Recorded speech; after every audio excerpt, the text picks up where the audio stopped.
and Waste as part of CSE again, in partnership with IWSN, International Water Security Network, University of West of England, Bristol, International Water Association. So, so I'll welcome all the participants and speakers who have joined for this conclave. Before starting, I would just mention few housekeeping rules.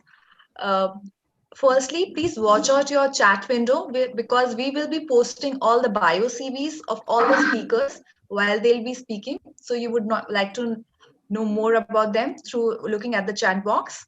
And if you have any question for any of the speakers, please put it in Q&A section. Okay, don't put it on chat box so that we can address it later. And allocated time for each speaker is approximately 10 minutes. So just to retaliate to keep in all the presentation in time. And I would request all the speakers and the panelists also to keep yourself muted, your mic muted, unless you are speaking.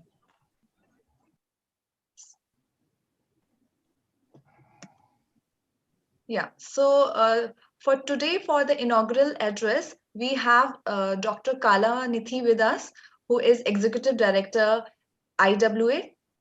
And for the and as well as we have Dr. Anil Kashyap, who is Head of Department, University of West England, Bristol. And for inauguration and as well as for moderation of the entire event, we have Dr. Suresh Rohila, who is Senior Director at Center for Science and Environment. And also we have Dr. Chad Stadden, who is Program Director, IWSN, and he's also represent UWE Bristol. So from now, I'll just give this platform to Dr. Suresh Rohila to moderate it further, the entire session. Thank you. Thank you, Shivani. Good morning to all the speakers as well as attendees who have logged in. And I would like to extend warm welcome to the inaugural session key guest, Dr. Kalanithy Veramurthy, who has always supported CSE initiative. I represent Center for Science and Environment, and I have two hats to wear. I am the Senior Director for the Water Program, as well as the Capacity Building and Advocacy Research Initiative, which is involved in action research, and that is called School of Water and Waste. And to give you a brief background, we started discussing, the need for scaling up some good management practices on sustainable urban water management, and we partnered with University of West England and IWA in year 2018, where we put together the first conclave, which was in Anil Agarwal Environment Training Institute, which was on nature-based solutions. And during that time, it emerged that we need to scale up. One is that the good practices pilots which are happening, as well as we bring together the academia, which we bring together the researchers, we bring together the regulators and practitioners. And there was a need which was felt that we should establish a Global South Center for Blue-Green Infrastructure. And in that direction, we also started thinking that should we develop a community of practice. So I think these were the two areas which we started with. And I should update you that in the last 2 years, we have done extensive work on this, basically, that we have been able to have a community of practice of 120 practitioners who have been trained in the area of planning and designing blue and green infrastructure. And we have also another one initiative which we had started. So Shivali, can you go to the next slide, please? Yeah.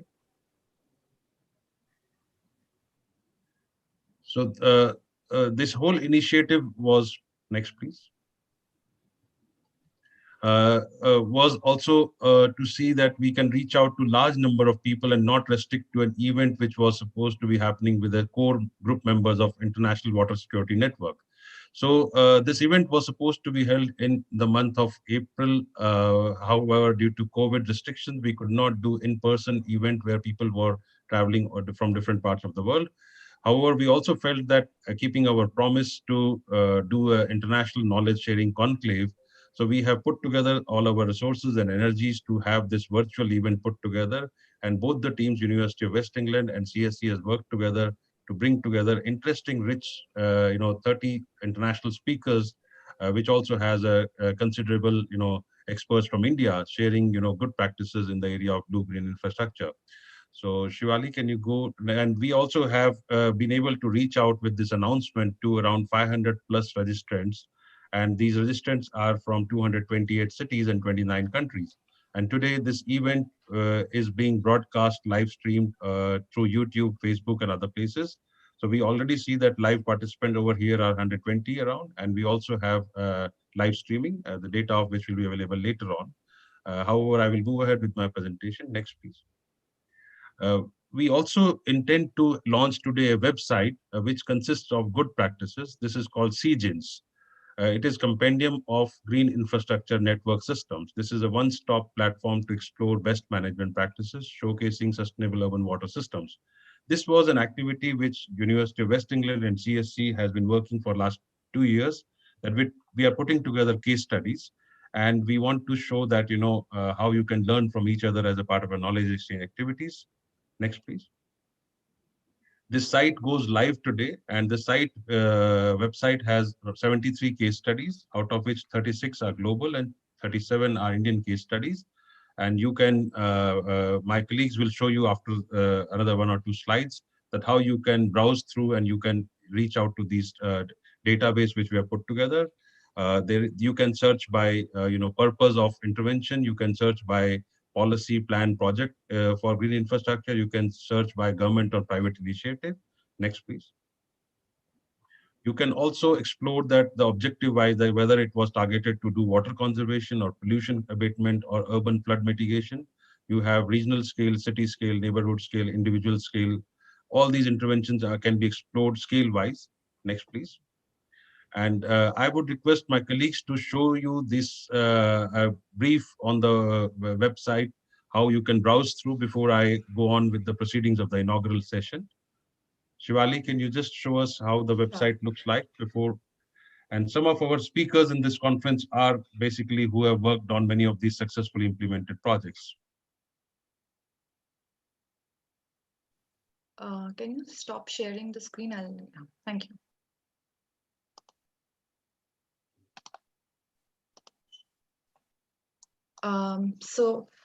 This is this website that Dr. Rohela just launched, which is called CGINS, which is a compendium of green infrastructure network systems.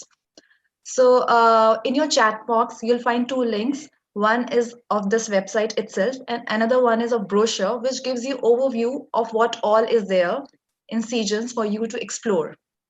So I'll just go through the homepage only because there are a lot of things for you to explore here. You see a lot of tabs here. So this is basically compendium of a lot of case studies. You can read about the background, about the CGINS itself, and how to use it. Then you can explore it with different options, first by map. So you can see within map also, spatially, these are the case studies which are marked, and there are different filters you can select. For example, I'll just select, I want to look at as we know, we are talking about green infrastructure. It talks about policy, plan, and projects. So for example, I just want to look for one of the policy level interventions. So I click on policy here. So all the policy level interventions come out, and I want to look in, for example, in African region. So I click here. So this is highlighted. I go here and I click it. So I hope all of you are able to see. So there is a policy intervention which has taken place in South Africa, and there's an image which is highlighted only to go about what is like brief overview of the case study. You can look here whether it's policy or program, and how have you reached this case study. So what all filters have you applied, have you had applied, then you would reach this case study. And here on the right side, you can always download the PDF to see the overview of this particular case study. And here you can submit, whether if you want to add and contribute to particular case study, you can always download a template and you can submit here also by writing your email address, and you can just submit the document. So this is the PDF. Again, all the filters are highlighted here. You can see the brief here. So I'll just go back to the home page again to look at two more filters. So this is by map and sub filters. There are two more filters by scale. So they are regional scale, city scale, neighborhood scale, and individual scale. And there is one more filter, which is by objective, which is water conservation, pollution abatement, and urban flood mitigation. Apart from that, there is different areas also. Apart from these three filters, you will have all the repository of different resources that we offer at CSE, which are somewhere here and there linked to green infrastructure, and other resources also. The partner organization who have contributed in this, all the resources are available. Action learning, you can always find videos, concepts, success stories. There's a lot for you to go through. Announcement, all the latest updates you'll get through this particular area. And then, of course, as it is mentioned, it is in partnership with University of West of England. So within that initiative, it was built. And of course, we always welcome all your feedback and all your contribution. You can always enter your details, and it is Compendium, of which you can always be part of if you're interested. So we highly support your story, your intervention. If anything at all you want it to publish, it will be given your due credit to your work will be given to you, and it will be published here. So just before closing, I'll just show one more case study, maybe of India.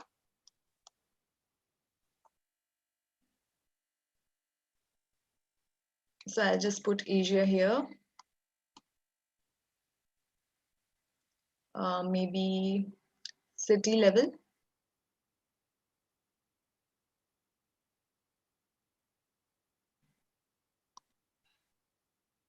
Okay, this lakes just popped out. And so this is Nida Hall's rejuvenation of Delhi. So this is lake in Delhi, which is being covered. So this comes under as project. The earlier one that I showed you was policy intervention. This is a project intervention. Again, you can see all the filters here. And if you download PDF, all the filters pop out here as well. And you can see the detailed overview of the case study. Good, Shivali, I think, yeah, that's good. Yeah, sure. Thank you so much. So, thanks. So I take this opportunity to thank University of West England and my friend and a colleague, Dr. Anil Kashyap, who is also here. So Anil, I would like to request you to say a few words before I give it to Chad about this initiative, and welcome all the speakers here. Anil, are you available? Yeah. Thanks, Suresh. Thank you very much for hosting this very interesting webinar on green infrastructure. And first of all, let me say that UWE Bristol is very much delighted to be part of this very interesting CSE initiative. I remember our partnership started couple of years ago, and it is now getting to that level of maturity that we can demonstrate really useful and interactive outputs of this whole collaboration. And I would like this to be matured more enough in times to come, and continue this association along with my colleagues who are here alongside with me. And let us see where we get to into this whole academic partnership as well as research network partnership. So really pleased, and thank you very much for making us part of this conclave. And with those few words, I'll just pass on to Chad. Chad, you can take over, and please, before we call upon to tell us about the water security network and something, a few words here.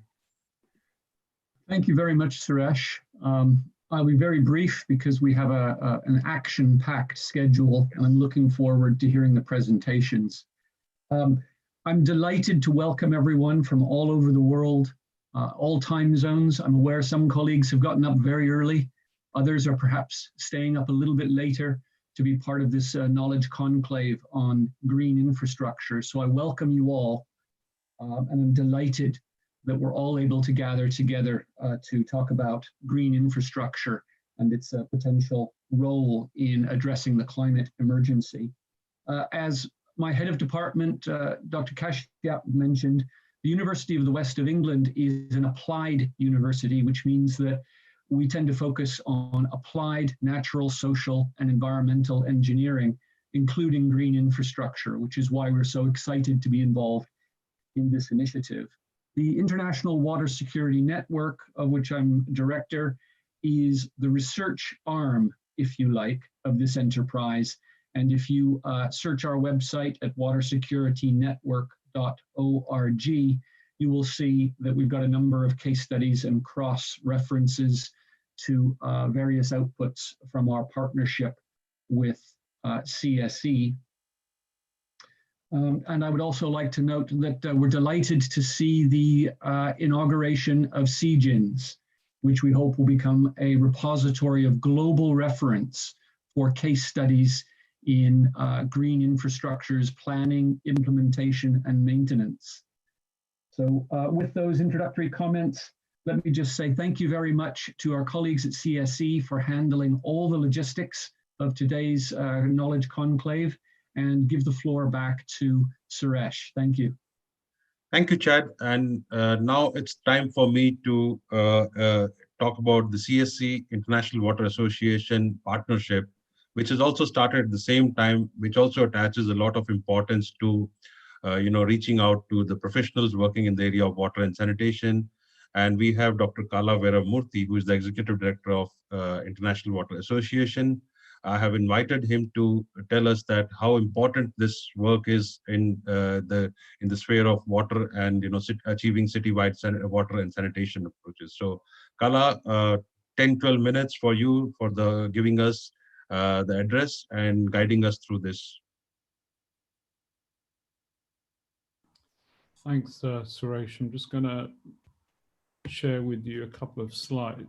Well, share with you some slides. And Suresh, just feel free to cut me off any time that you feel appropriate. Oh, feel free. 15 minutes max. Yeah. But, no, but you just feel free anytime. Can everyone see my slides? Yeah. Can everyone see my slides? Okay. You can. Yeah. Yes. Okay, so thanks very much, Suresh, and it's great to be here with all of you today. It's really an honor and a pleasure. Just very briefly to introduce IWA, most of you are probably aware of IWA. We are a membership organization. We have around 10,000 members. We have 50 specialist groups where we really take a deep dive into various topics. And we have both a pure research perspective, but also a very strong applied research, because a large body of our members are coming from the practitioner community. We publish around 17 academic journals. We have 800 book titles to our name. And of course, in a normal year, we would be having a conference every week of the year, which is sort of what we usually have. And then we have our big biannual conferences, which attract around 10,000 people. So that's just a quick introduction to IWA.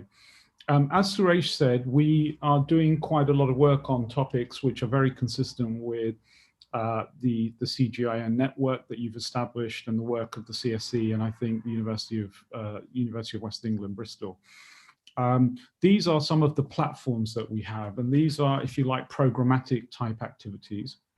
And you can see water-wise cities, basin-connected cities, and smart utilities, and even the regulation work very much has elements of what all of you are looking into, which is really green infrastructure. We have a couple of thought leadership areas which are sort of in line with the programmatic areas, but this is where we commission experts to do some thinking for us. And I think the one that we now currently are investing quite a bit of time on is on our nature-based solutions, and that is in partnership with the Nature Conservancy, the TNC. So there is a lot of work that we're doing that I think is very consistent. The water-wise cities one is the one that I think many of you know. So we have many cities that have signed up to the principles, but the principles have these 4 elements to them. It's sort of integrated urban water management, and then sort of the incorporation of green and grey infrastructure, or hybrid green and grey infrastructure, which sort of contributes to water sensitive design. And then this understanding that a city sits within the wider watershed. So how do we manage water in relation to other competing water users? And of course, people play a very critical role in everything we do. Everything we do is sort of very participatory based. Yeah, it's always sort of stakeholder driven.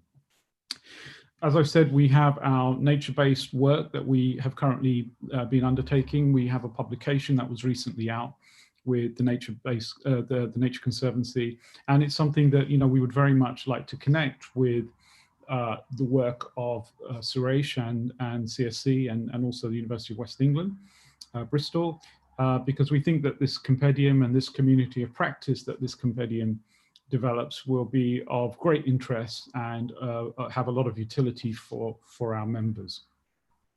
I think what drives, I'll just go into some sort of things that we're thinking. What drives us is that we see that the water sector is currently transitioning, right? So they're transitioning from these sort of very traditional linear systems where water was used once, one quality, use it once, throw it away, highly centralized. We're now moving to a much more integrated approach to water management. So we have what we might call one water approach, one water solutions, or the circular economy approach. And there are two sort of elements to that I see. One is the productive use of water. So this is where we're sort of really trying to understand what is it that we want the water to do for us, and then match the quantity and the quality of water to that intended use. So we're not just creating one quality of water, but using multiple grades of water and using water multiple times. And then this idea of viewing the waste as a resource. So not treating it as a burden, but using it as an opportunity to generate some value for us. At the same time, we recognize that there are lots of uncertainties. When we talk about climate change, it's not only climate change, there are lots of other changes that are taking place, particularly population. Populations are growing, mainly in the developing world. They're also growing up. So the rate at which they're utilizing resources is increasing because their living standards are increasing. And they're mainly concentrated in urban areas. But the way in which all of this is happening is deeply uncertain. We don't really fully understand the implications of climate change at the urban scale. We know it's happening. We know that generally it creates a lot of negative impacts, but the degree, the magnitude of those impacts is very uncertain. And then if you throw in things like population dynamics, if you throw in things like changes in lifestyle, if you throw in things like asset deterioration, then you're really sort of dealing with a highly uncertain world. But the reality is that we live in the now. And decision makers are having to make decisions today, and those decisions last for 30 to 50 years. And so it's a very difficult time for them, right? They're trying to do the right thing, trying to transition to sort of these one water solutions, but they have these huge uncertainties with the future. And so what they tend to do is they take the easy option, they replace old with new, and they reinforce the old infrastructure. So I think, we need to train a new breed of practitioners, water practitioners, who sort of can manage this complex space, right, a little bit more creatively than what we have done in the past. We have to move a little bit from rationality to a little bit of creativity in how we respond. So when we look at these changes in perspective, Suresh and I have done quite a lot of work over the long time in sort of integrated urban water management. And this is where you look at the entire urban water cycle in its entirety. And you recognize that all water within this cycle is good water. They're just waters of different grade. So if you want to increase your drinking water because you have an increase in drinking water demand, the question would be, do you extract more surface water, or do you minimize your leakage and improve your demand management so that frees up high quality drinking water? If you want to water your plants or do some other, flush your toilets, do you extract more surface water and build infrastructure to do that? Or do you use some of your grey water and black water, treated or untreated, for some of those purposes? And how can you combine some of your stormwater to not only mitigate flood well, but also to utilize that water as a resource?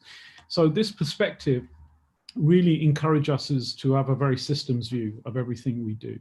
And so we've been, in my previous iterations as an academic and as a researcher, we developed a lot of sort of what we call integrated urban water models, where we model the flows of water and contaminant fluxes across the system.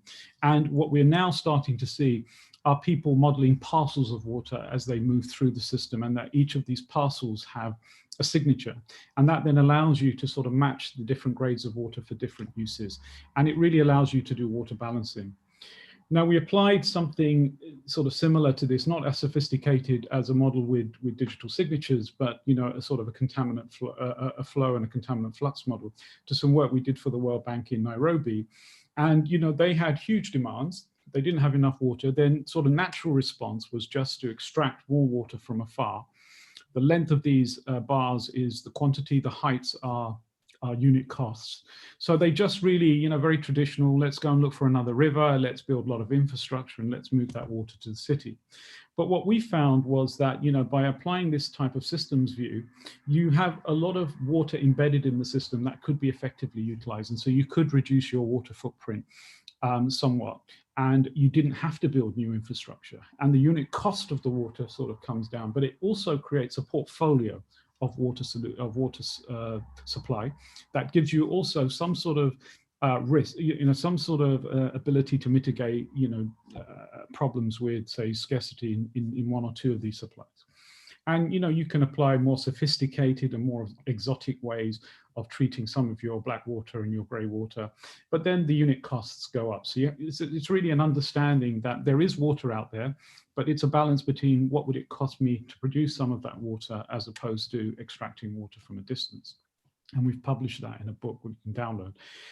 So this idea of closing the loop, if we just rely on gray infrastructure, it's not very cheap. It's actually more expensive than sort of extracting water from afar. So closing the loop is not always, very cost effective if you just rely on gray infrastructure. So I used to be the director of a large European project called the Switch Project, and there we saw how natural systems could be utilized to close the water cycle. So we did quite a lot of research on ecohydrology. This is using natural vegetation to protect the source water itself so that you would have to treat it less. And so we did a lot of work with the Center for Ecohydrology in Łódź in Poland. And we developed quite a lot of modeling and simulation tools to help understand the types of vegetation, their efficiencies.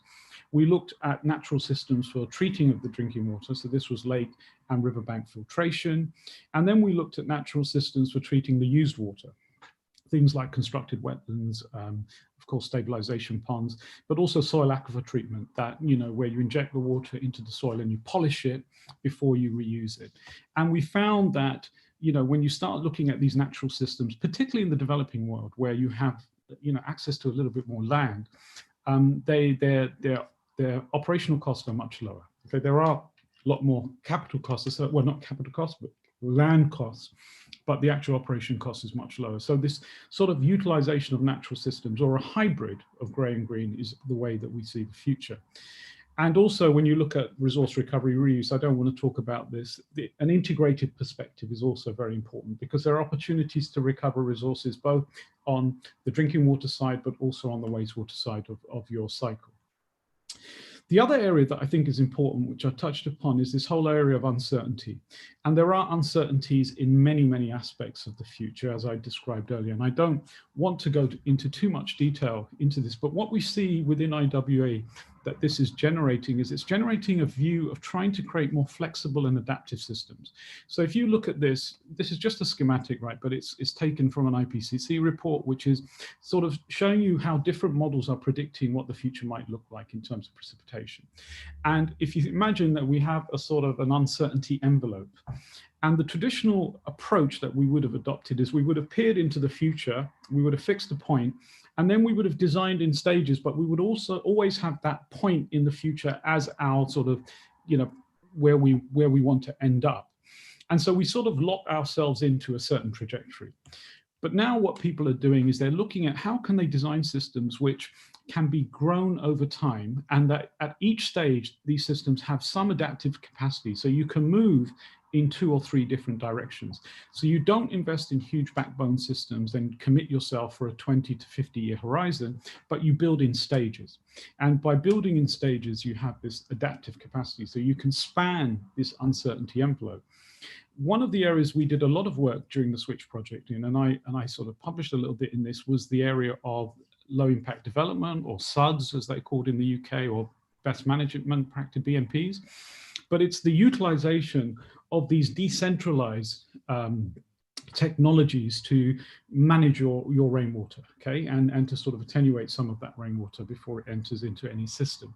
And these systems, by their very nature, are decentralized, so they give you this sort of adaptive capacity that allows you to span this sort of uncertainty envelope that we see.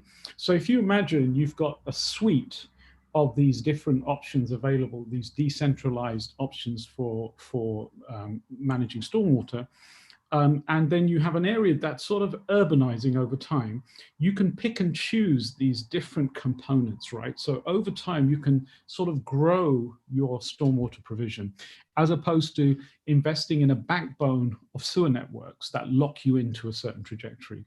And the work that we did during the Switch project and now being done by one of my ex-PhD students is that we find that these sustainable urban drainage options, or LIDs, low impact development options, actually perform much better in relation to sort of multiple functions, right? In terms of pollution control, in terms of, you know, the hydraulics of the system, and also in terms of things like beautifying the natural environment and things like that.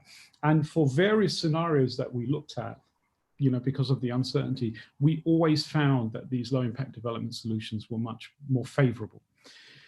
The last thing that I want to finish with is that we are dealing with a system of systems. So I've talked about integrated urban water management. So we're optimizing our urban water management system. In a city, you have many other sectors, and each of those sectors have people that are sort of doing sub-optimization, right? They're optimizing within their own space. But I think particularly in terms of urban ecology and urban form, there's a lot of contribution that it makes to some of these other sort of resource flows that we see. And so you see now a push towards sort of urban metabolism modeling. And this is a model that was developed, which I'm showing you in the background, when I was working with Singapore for some time, again, a research related activity. But you can see that there are all these interactions that these different, you know, particularly from the urban ecology space, which provides to some of these other resource flow systems. And so we need to recognize that there are these interactions, and that very often you don't need to invest in your own sort of subsystem, but that investing in another subsystem might give you a much better return on investment than investing in your own system. But to do that, you have to recognize that you are dealing with a system of systems, right? And never sort of think that you're operating within a silo. And this applies not only from a city perspective, but also from a city sitting within a watershed.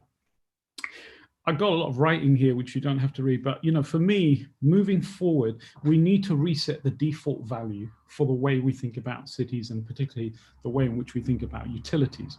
We have to reward much more people who are investing in water efficiencies, resource use efficiencies, and where they're trying to extract value from waste. We have to promote systems that are integrated, that sort of combine grey and green infrastructure, and they are sort of multiple use and multiple functionality. So they're not just sort of managing pollution, but also beautifying the environment. We also have to encourage approaches and solutions that are flexible, that can have this adaptive capacity, and that gives them some sort of immunity to changes in the hydrological cycle. And of course, these concepts have to be embedded into sort of the way in which we do capacity building and institutional strengthening. I know CSE are very much trying to sort of, you know, ensure that a lot of these principles are embedded into some of the capacity building activities that they do. And I think one important part of the compendium that you're putting together is that it shares best practice. You know, you support champions, you celebrate their success, but you share those success stories with others. I always finish with this slide. This is my favorite slide. And I always get confused which part of the world is this road, right? But basically, you know, we can't stay in the lane of business as usual because we have a lot of external pressures that are making it hard for us in terms of managing water.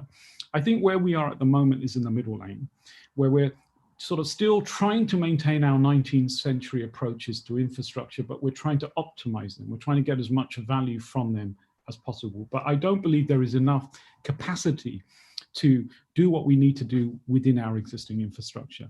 So we need to really have a truly different approach. And I think moving to a more integrated approach, a more systems view, and a view in which we view, you know, we think of water and using it multiple times, creating different qualities for different uses. And we see the combination of grey and green infrastructure that not only allows us to manage our water well, but also allows us to beautify the environment and improve the well-being of our communities. So Suresh, that concludes my presentation. Thank you, Kala. Very good. Every time I listen to you, that reminds us, 20 years ago when we started talking, and I can tell you that, this compendium is a, contribution towards those efforts, not only me and you, but several other champions who have been working across the world. I think things have changed also at policy levels, project level, program level. And basically, as you correctly said, it's a celebration of some of those, as well as to see that how we are able to scale up these things. So thank you very much. I know you have a very busy schedule. You woke up early morning. You have already given one keynote already, and this was the second one. So thank you very much once again. But I don't know whether you want to take any question. Otherwise, we would. I'm happy to take questions, and I'll probably stay on for maybe for another 10, 15 minutes. So if there is any question, a quick burning question to Kala, you can. Otherwise, I'll move on to chat. So if there's any question in the chat box, do you see any question?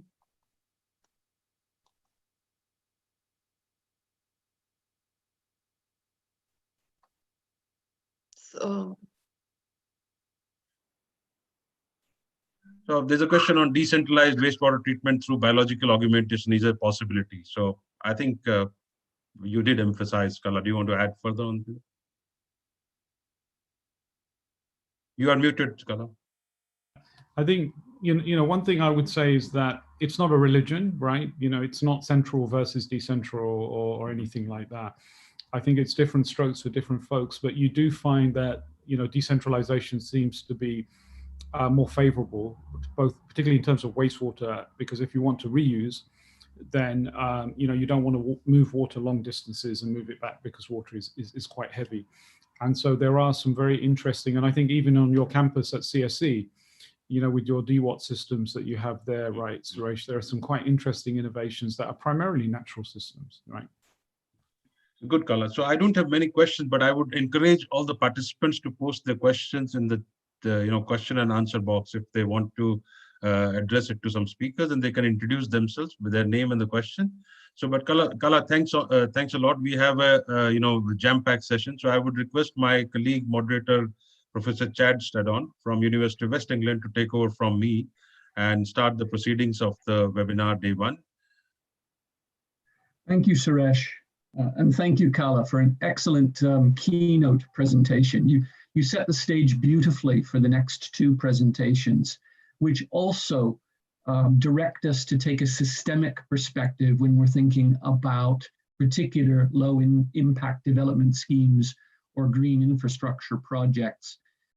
So without further delay, let me introduce the first presenter of this session, Associate Professor Neville Quinn, who is Associate Professor of Applied Hydrology at the University of the West of England.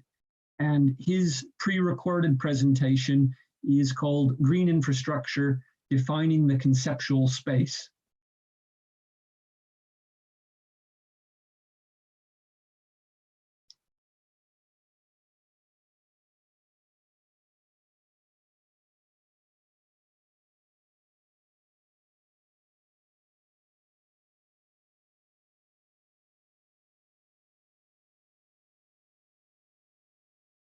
And bear with us while we get the recording sorted out.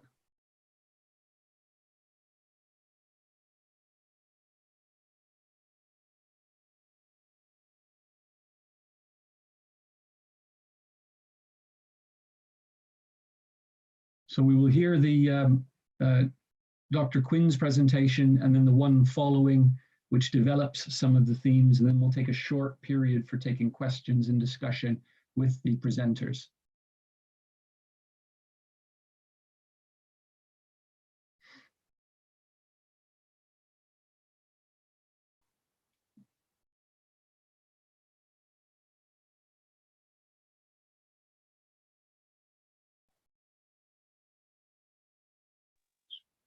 Kindly bear us with it technologically. Yeah.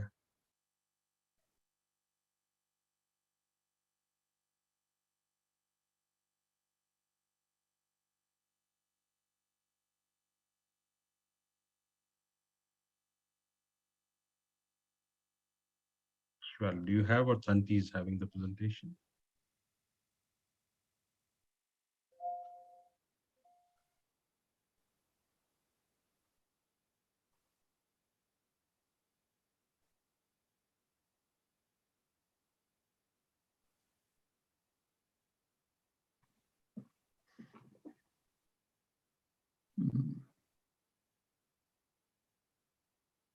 Are we able to do Shivali presentation or shall we go live? So can you stop sharing? I'll share. Other person who is sharing. Shivani, can you stop share? I'll share it because we can't see the video. Yeah. Yeah. I'll just share it.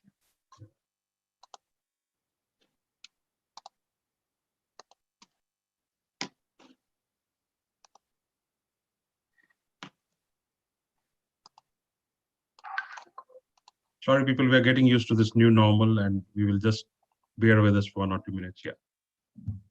So all of you can see the screen. Yeah.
Shivali, if there's a technology problem, can we go back to Professor Neville and say if he can take over live? Do we have his PPT? Okay. Yeah, we have it. Actually, is it not clear? Because I The played voice it. voice is not audible. Okay, I'll just increase. Can you check again, maybe? Is it? No. Is it fine now? No, we can't hear the voice is faint. Okay, then maybe we can ask. Maybe you have to mute yourself and yeah. So, Chad, we have a technology issue here. We need to sort out. Can we request Professor Neville Quinn to? I know we did it to save some time, but is Neville around? Yes, I am. Can I suggest we've probably lost quite a bit of time now. Should we head on to Mark Everard? Maybe you can, Chad. What do you suggest? We can, if you want to give some gist of what your presentation. I'm happy to jump in while someone sorts Neville's tech in the background. If my pre-recorded one works, if not, we do them live. Okay, let's try that. Let's try reversing the order. Let's see if Mark's pre-recorded presentation works a bit better. We can come back to Neville's contribution. Sure. So I'll mute myself. If it doesn't work, someone can, speak out because I can't read the chat then. Yeah.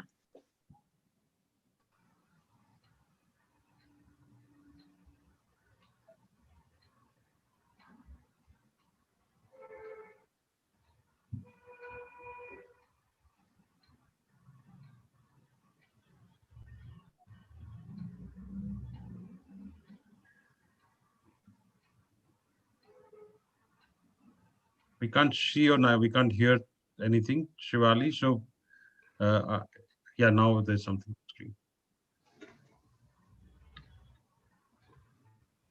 So sorry about this, people. We do have the speakers here live with us, so they would take over in case if technology doesn't support us. So all the speakers are available in person here.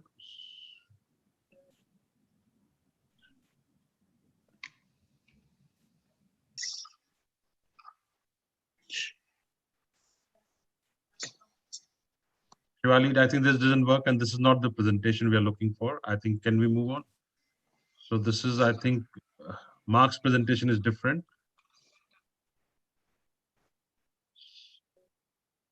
So maybe let Thanti try from her end. If she has all the presentations, maybe you can switch it off and stop sharing the screen. Maybe she can. And we are sorry about this. So we would request from the University of West England side, if they can take over for screening, maybe starting with Mark Neville also. That's fine, because if there is a technology issue, let's try to sort it out. We may ask for 15 minutes extension if required for the program. Okay, Neville first, I think. Go with the running order. Yeah.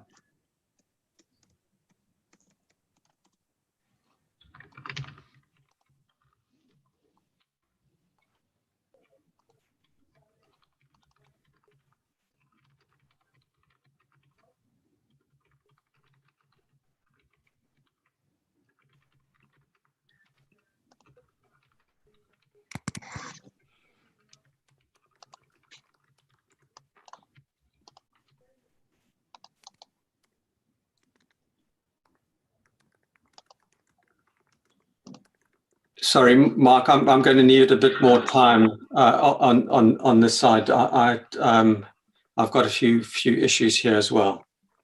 Okay, well, I haven't got my presentation open, so I'll just see if I can open it quickly. Okay. Conclave.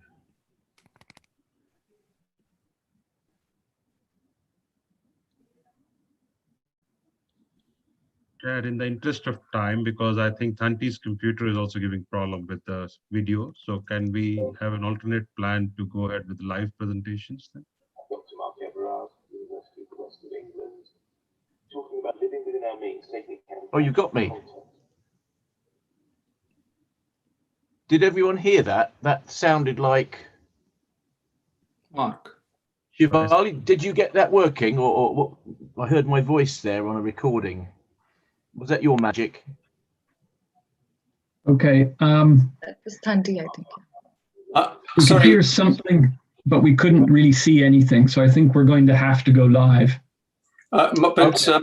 Sorry, Chad. The problem here is that we recorded these presentations with the voice as part of it. So I don't actually have a copy of the presentation that is without the voice. So that's what I just tried a minute ago. That's why I suggested Mark take over. Okay, so, well, I'll just pop mine up. See what the hell happens. If it pre-record, if it narrates, that's fine. If it doesn't, I'll waffle over the top of it. Hello guys, sorry about the technological glitches. My Zoom crashed. I can send you, Neville, the file without audio. Basically, you just need to delete that audio, the speaker box down there, and then it just disappeared, the audio. Sorry about that.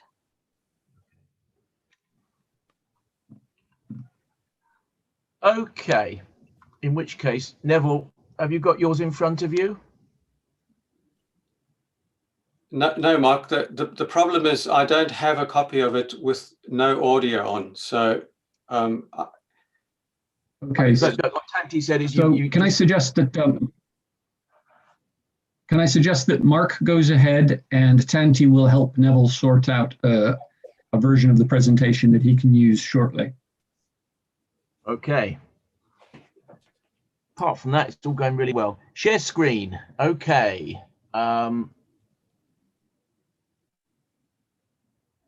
You see that? Yes. Okay, I'm trying to get it to go to show. Yes, we've got it. It's in. Thank you. Well, look, living within our means, taking account of catchment context. We have a long history. Oh. Homo sapiens, and that is the wise man, relates to how we. So, Mark. Yeah. What you can do is you go onto your presentation and hit slideshow tab on the top, slideshow, and then there is a drop down menu. It says clear narrations. So if you clear narrations and save it, that's for Neville as well. If you clear narrations and save it, then you don't get that audio behind when you run it. Fine. Whereabouts? I've hit the slideshow. You click on the button slideshow, and then there is a drop-down menu. It says there play narrations, just next to where your mouse is. Okay, gotcha. No, it should be. Okay. Clear narrations, and then you will. Okay. Well, I can't see clear narrations, but I've unclicked play narrations. So let's give it a go. I would also advise you to unclick use timings so that you can then control the way the slides are moving. Yeah. Well done. Good. Sorry, guys, Okay. this technology glitches here. Okay, so living within our means, taking account of catchment context. And this does build very nicely from Kayla's presentation, even though that was a long time ago now. I'm going to cover a number of things here to define what I mean. We have been through a big history of what I call mining nature. We, Homo sapiens, the Latin wise man, our wisdom has allowed us to manipulate the Earth's surface, water, forests, the Earth crust for our own advantage. And we have proliferated madly, particularly this last century. Here is a plot of a human population.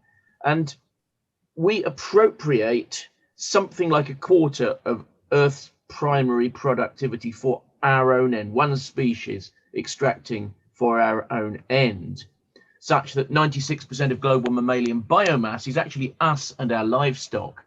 4% is wild, and 70% of global bird biomass is domesticated poultry. So we are absolutely a dominant force. The way we've lived our lives generally means that our growing human population tracks extinction of other species. And this is, because of that tendency to liquidate the world for our own advantage. If you want some sobering perspectives on this, look at the IPBES report last year. I'm not going to talk about it. The link's there.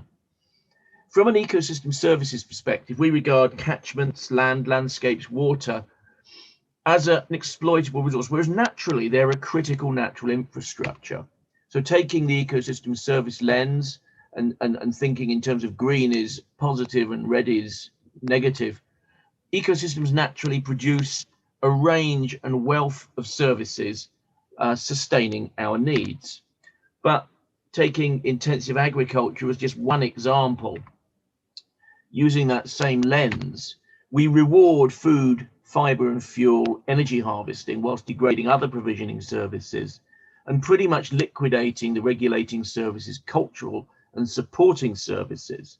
So we effectively are taking from nature, degrading it ecologically with social inequities and an economic short-termism where narrow and immediate utility trumps sustainable value and life support in the future. Now this matters because, as we know, ecosystems have many functions, the interactions of living and non-living components that produce the services, that generate the benefits that we enjoy, and yet the market trades in a tiny subset, but there are feedbacks to the whole system, which puts us into a negative spiral. We're used to the idea with mining that we exploit at a vastly greater rate than the renewability, and we also liberate substances into the biosphere and disrupt aquifers at considerable problem. This sort of is what I describe as a degenerative cycle.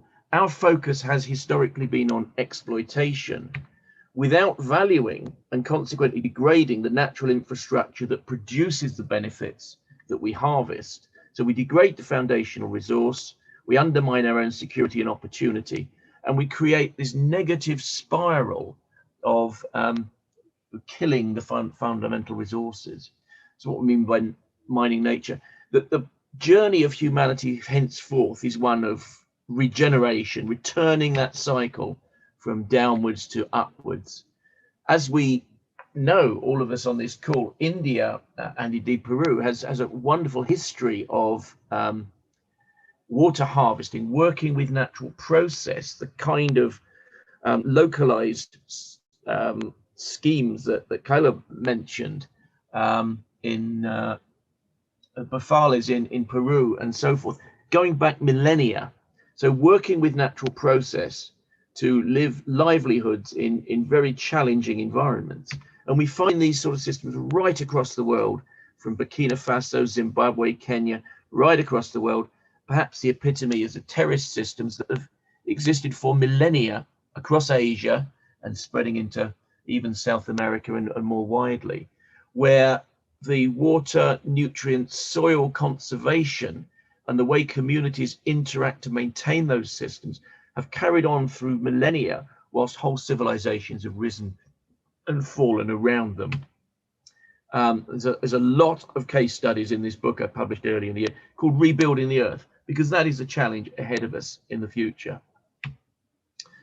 Many examples in that book from massive landscape scale, such as the Ethiopian highlands, the Los Plateau in China, the Great Green Wall Initiative, sub-Saharan Africa, as well as in the developed world, New York City's naturally filtered water supply, upstream thinking, catchment-based, nature-based water protection at source in the southwest of England, the idea of natural flood management going all over the world, Kayla's examples of a low-impact development that use natural process that deals with hydrological and chemical issues. But many, many more examples at all scales, from the tiny to the whole landscape, developing world, urban, rural. We are on the cusp of, because we have the solutions to moving towards a more sustainable approach, although the legacy is still in that degenerative cycle. But this is what I call the regenerative landscapes approach, where the focus is on investment in the foundational capital, the natural processes, the viability of the landscapes that we live in, that increases opportunity and security in a regenerative cycle. Now, moving specifically to water, this rehat Persian wheel photographed from Western Rajasthan is typical of many low impact working with nature solutions. And yet India has made this lurch from sort of late colonial into post-colonial times of the more from further, the civil engineering. Let's move water from one region to another by dams, or pump deeper and deeper. And so we see village abandonment, aridification, and poisoning by geogenic contamination of deeper groundwater. So we move from a community and ecosystem-centered approach to a competitive and mechanized approach, which is underpinning that cycle, moving effectively from regeneration to degenerative cycles. Right across the world, this is a case including the south to north water transfers that we see in China, effectively the lower Yangtze being surrendered to provide water to the North China Plain, the lower Yellow River, with degradation of the delta, the breadbasket of the south of China, loss of the Yangtze paddlefish and other endemic species. So surrendering whole landscapes. I fear we might see the same in India with the river interlinking program. The perception that water is just a utility and not a living part of the ecosystem really matters. We're probably all familiar with Barakay's conception of the civil engineering paradigm, that as cities grow, they deplete their local resources, engineering approaches dominate, we take more from further, and we run into conflict with local communities whose resources effectively are annexed by the economically powerful. Is integrated water resource management enough? Well, the Rio principles were established before the Earth Summit in 1992. We'll all be familiar with them, that water is a living resource. It involves multiple sectors, specific roles of women, and economic contexts. But effectively, the principles were really about who takes and how much who takes, with nothing really substantive about stewardship. In other words, the balancing of recharge with exploitation.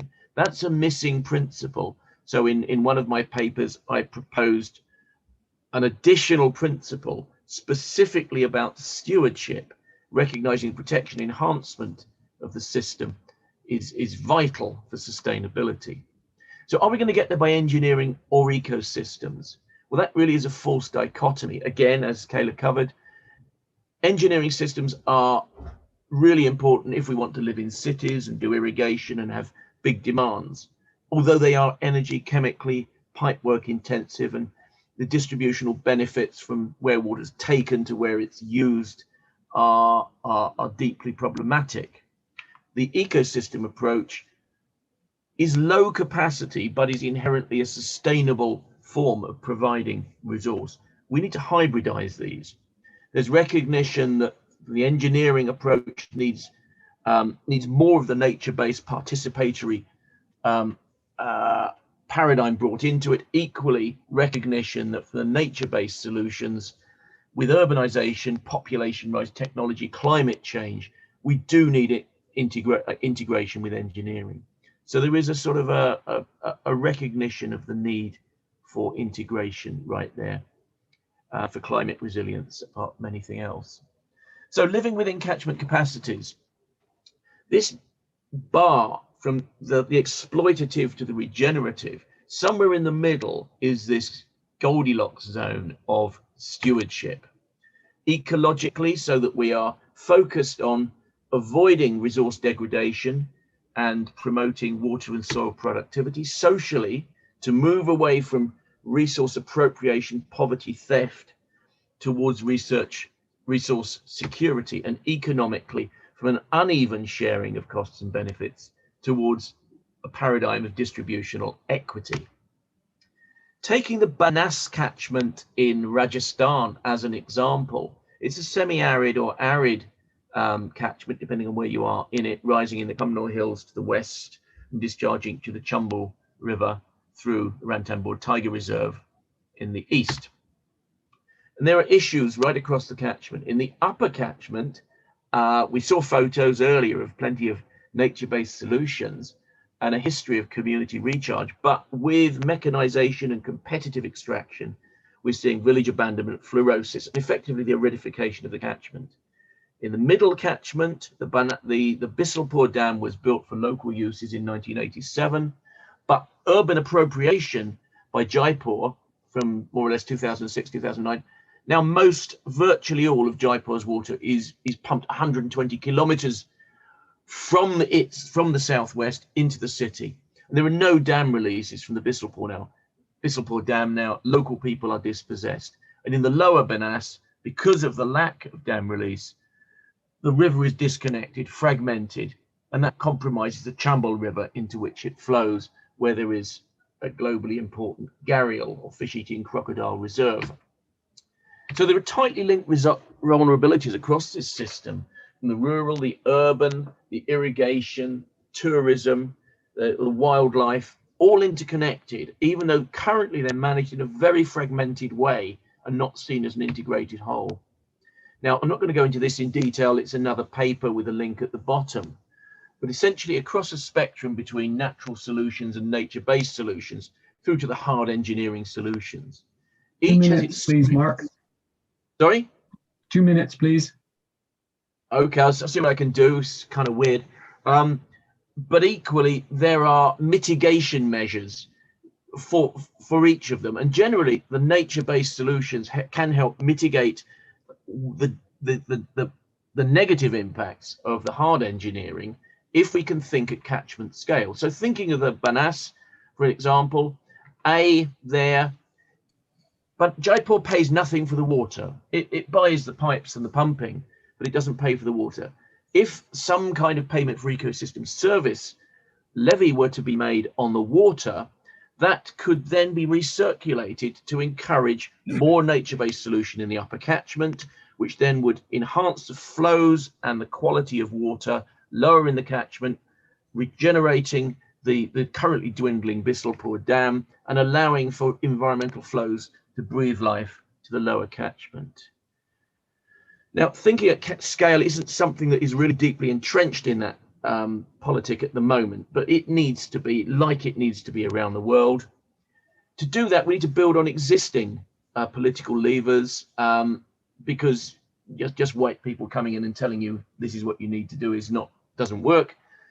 You'll be probably aware of Mukhyamantri Jal Swavlamban Abhayan, the Chief Minister's water self-sufficiency program. It's come to an end in Rajasthan with the changing Rajasthan government, but many schemes exist for self-sufficiency. So let's build on them. Let's say, here is a big picture on how that's achieved. Likewise, the Smart Cities mission across India rarely touches water. In Coimbatore it does, but few cities mention water. So we can build on that. And as we enter the UN Decade on Ecosystem Restoration, this is exactly the paradigm change that the world is trying to achieve. And we have the tools to help illuminate how we can live within our means, taking account of catchment context. I'm done.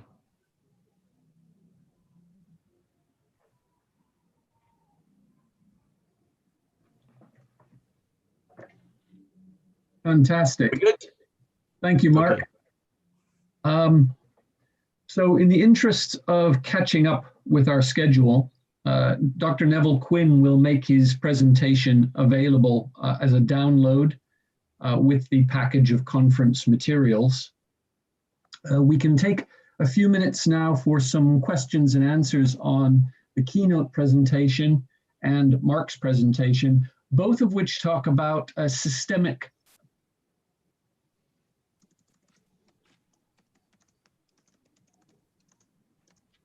And we've lost systemic way. So just You're coming and going, Chad.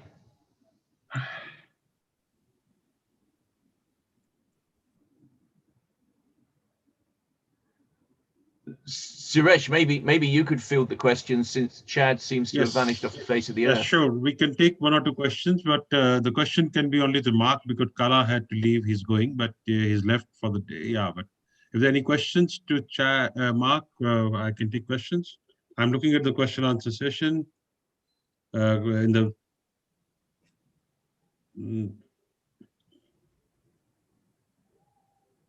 there's a question by Shravane Raman. The question is, the presentation is interesting, how water and social productivity can be calibrated to field level practice with minimal payback period to sustain the reversibility of quality and standards in force. How the water and social productivity can be calibrated to field level practice with minimal payback period to sustain reversibility of the quality and standards in force. Okay. Well, the current degenerative cycle is effectively predicated on just taking. So anything is better than that. I think we can probably agree. The solutions need to work for local people as well as need to work for the catchment, but fortunately they do. If we are in a paradigm of encouraging regeneration or restoration of traditional practice, but actually innovation of the principles of traditional practice into modern contexts. So in other words, that stewardship principle to rebalance recharge with exploitation, then there are benefits to local people for water security, food security, farming security, livelihood security, but also have co-benefits for the viability of the river, upon which everyone else in the catchment benefits. So the principle there is one of win-win. It mustn't be an imposed solution. Local people must. It has to be kind of in the nature of that Mukhyamantri Jal Swavlamban Abhiyan program, which was about local livelihood security with co-benefits for the wider ecosystem. So win-wins are where we need to look. And seeing water as more than a utility, it is a living thing.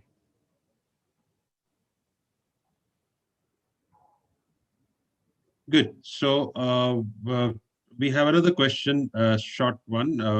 How can we manage smart city in the cost of agricultural land degradation? Okay. There's some really interesting work on smart cities by Herbie Girardet that looks at the cities as an ecology. And cities, as we know, expunge the landscape around them and then reach out more from further in terms of food. So you get flows of nitrogen fixed in the Amazonian rainforest that are consumed in China and causing pollution in the lower Yangtze and Yellow River. We live in a totally insane world. So the circularity is about recognizing that peri-urban zones are ecosystems and they are ecosystems in which the roots of the city depend. So the circularity of nutrients really kind of mirrors what we need to think about the circularity of water. If we just go further afield, including internationally, for our water, our nutrient, our food, etc., then we will continue this habit of just expunging. So a smart city is one that thinks, where is my water? How can I guarantee that water in the future? Not where further can I go when I deplete the next resource, but how can I steward the cycle? Likewise with food, likewise with water. And suddenly the land becomes valuable rather than just a development land, because we can always buy food from elsewhere. So circularity of the economy is actually really fundamental to circularity of water, nutrients, food, soil, peri-urban communities, and so forth. Thanks, Mark. I think there's a network issue with Chad, and we are not going to have him till the time he comes back. May I take the liberty of being the second moderator and moving on to the next presentation, Mark. I would request if the technology is sorted now, Shivali, I believe the presentation on Peru. Can we have the presentation? Sure. Can we have the speaker profile on the...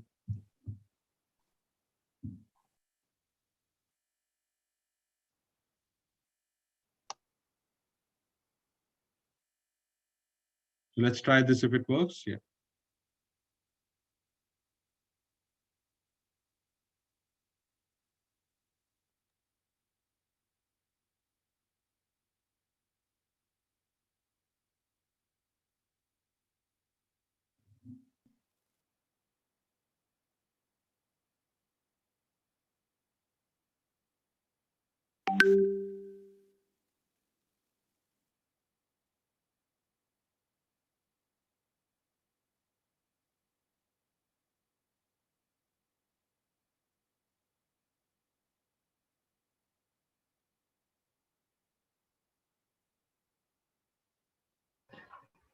I'm just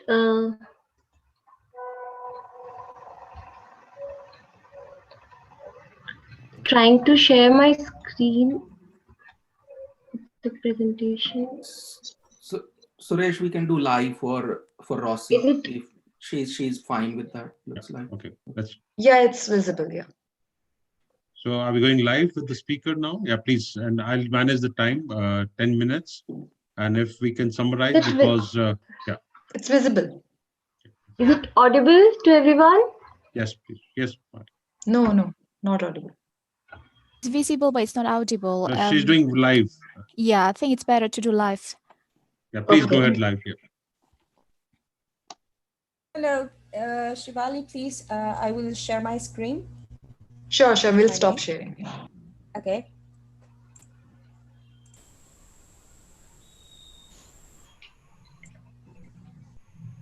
And I will request Shivali if you can work with Hanti and ensure all other presentations are live such that we don't have to repeat. And I'll only take questions at the end. So 10 minutes each, we have to manage the time, and all other presentations remove the animations, okay? Please, Rosie Tabado, Water Competency Center from Peru, will talk about experiences of natural infrastructure for water security in semi-arid Andes of Peru. Please go ahead, Rosie. Thank you, Dr. Suresh. Hello, my name is Rosie. Me and my colleague Martin Leiva will do this presentation on natural infrastructure in Peru. It's an honor for us to participate in this event, and we are very grateful for the invitation. In this presentation, we will address milestones in the history of the inclusion of natural infrastructure for water security in Peru, both the management and the regulatory framework, and what do we find when we move from the formulation to the implementation of projects of natural infrastructure, especially in the semi-arid Andes. Well, for instance, we understand that natural infrastructure is a network of natural spaces that preserve the values and functions of ecosystems and provide ecosystem services. Some of these interventions, in the case of Peru, for water security corresponds to the preservation or restoration of cochas, such as you can see in the image, terraces, amunas, pastures, forest, and infiltration trenches, as you can see. Several of these interventions are closely linked to ancestral practices and knowledge, as we heard and saw in the presentations, in the previous presentations made by Dr. Mark Everard. And these practices constitute a broad and important precedent when we talk about natural infrastructure in Peru. And to narrate this path, it should be mentioned that the vision of development of the country was linked to agriculture and large water infrastructure between 1900 and the 70s to irrigate the Peruvian coast especially, while the Andes remained predominantly as a mining area with subsistence farming. It is also worth mentioning that the semi-arid Andes coincide with areas of greatest economic poverty, which also were the most affected during the internal armed conflict between the 80s and the 90s, a period that meant greater exclusion, poverty, and the breakdown of the social structure in the communities. In order to face this situation of poverty by the end of the 80s, the state, the government, promoted numerous development projects, among them the National Program for the Management of Hydrographic Basins and Soil Conservation, called PRONAMACH, where natural infrastructure was part of the vision of agricultural development, although in a secondary way. In parallel, between the 90s and 2000s, local initiatives emerged with the aim of recover the social structure after the armed conflict. Particularly, two local NGOs from Ayacucho, such as Bartolomé Bahia Association and the Agricultural Development Center, found that this recovery could go hand in hand with ancestral practices for water security linked to natural infrastructure, and that would also allow them to respond to climate change. The set of practices corresponds to rainwater harvesting. And the effectiveness of these local initiatives was such that they achieved national recognition, which also generated interest in learning more about them and generated evidence on their effectiveness. This fostered exchange between communities, academia, and decision makers. On the other hand, in 2014, the Law of Compensation Mechanisms for Ecosystem Services was promulgated, which promotes, regulates, and supervises voluntary agreements that establish conservation, recovery, and sustainable use actions to ensure the permanence of ecosystems, whether they come from the public sector or private. This law meant a major regulatory advance for the promotion of natural infrastructure at the national level. Progress continued both in the regulatory framework and in the debates for the creation of a national water harvesting program, headed by the Ministry of Agriculture and Irrigation in Peru, as well as the promotion of public investment projects for biological diversity and ecosystem services, led by the Ministry of Environment, especially during 2015. Also, two important milestones occurred in 2016 and 2017. The first is the enactment of the bylaw of the modernization of sanitation services, which among other things compelled the water companies to invest in projects for the recovery of ecosystem services. And the second is the creation of the Sierra Sul Fund of national scope, aimed at the execution of water harvesting projects to guarantee the water security of families in the area of poverty and extreme poverty of the country. This fund has generated many expectations in the peasant communities of the Andes. Finally, in the last 2 years, the government has declared water harvesting of national interest, and public investment projects for the recovery of ecosystem services have already been approved. In the following minutes, my colleague Martin Leiva will discuss how we went from the enactment of laws and formulation of projects in natural infrastructure to their execution. Thank you, Rosie. Can you put the next? Okay. Well, according to the concept of the natural infrastructure, we identify two groups in which we can classify a large part of the natural infrastructure in the Andes of Peru. The first includes ecosystems, which provide service for the benefit of different scales, local and the basin level, among which hydrological service and biodiversity stand out. In this group, we have the high and dead wetlands, grasslands, forests, Halcan Paramo. The second group corresponds to the infrastructure that come from the rainwater harvesting practice, based on ancestral knowledge, and that together we call them the Andean engineering. These have already been shown previously.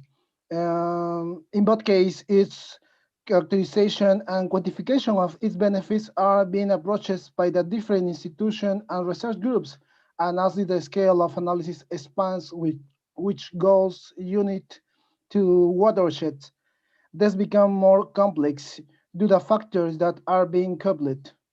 Next, please. No, Rosie. Thank you. The natural factor on the national scale has been approached according to the distribution by basin, with a special interest in the origin or source, that is the headwaters.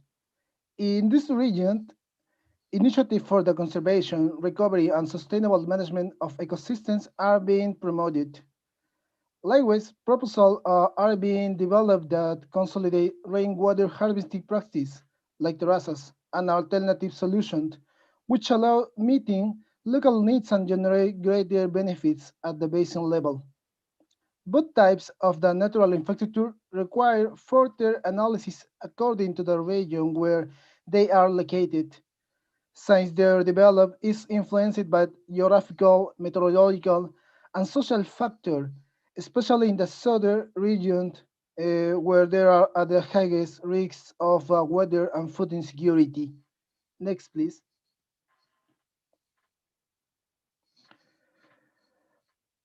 Well, currently in Peru, one of the ways to address the importance of the natural infrastructure are environment projects developed through the public investment.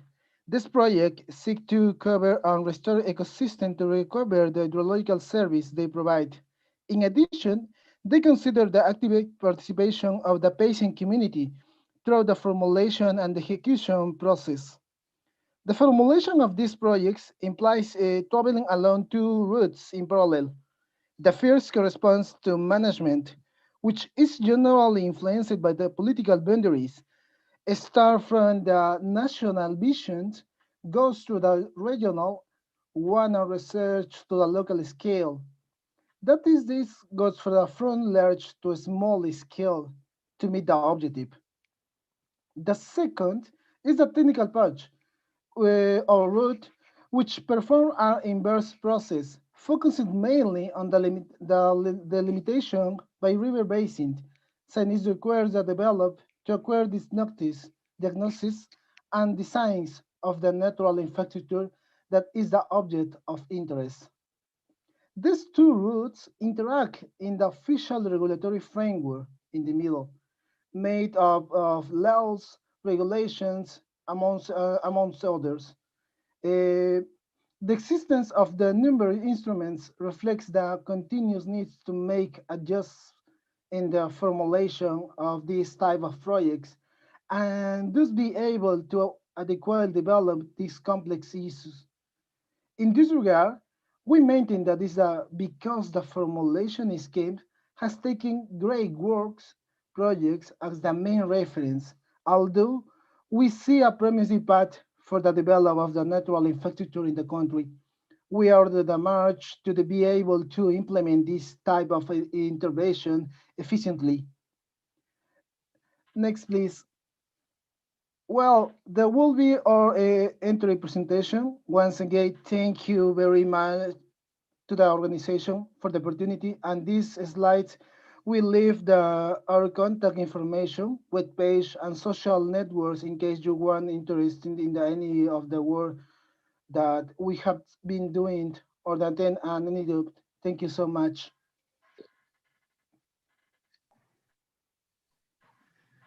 Thank you very much, Martin and Rossi. And thank you, attendees, for bearing with us as we've managed the technical challenges. We've got time for one or two questions, if anyone has any from the participants.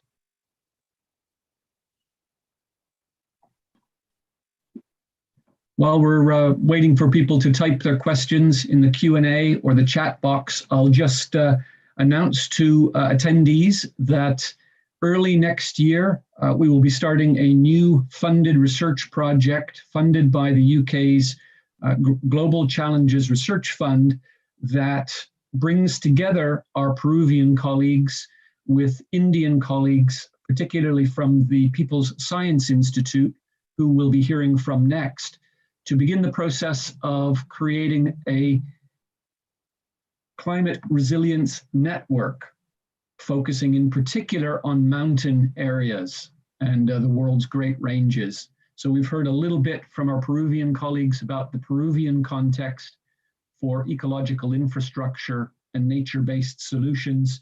And next we'll be hearing from our Indian colleagues on a similar theme.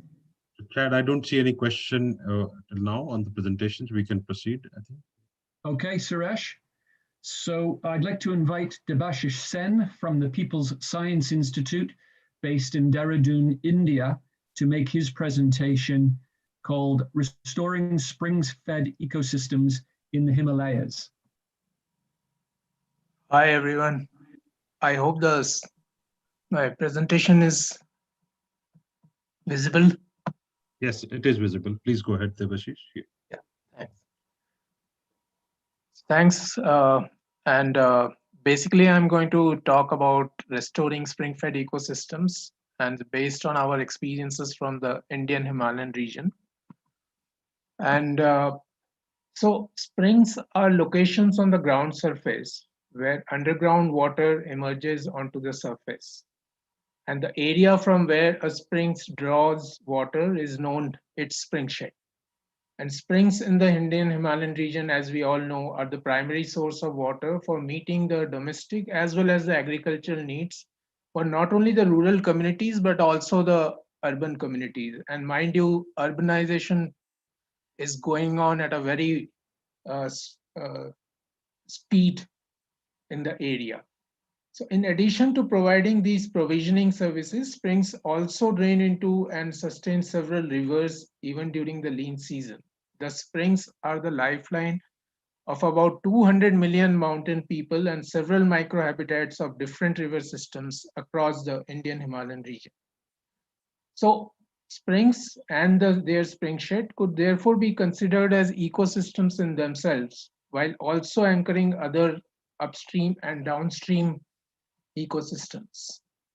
So now the spring-fed ecosystems and the mountain communities, they face vulnerable.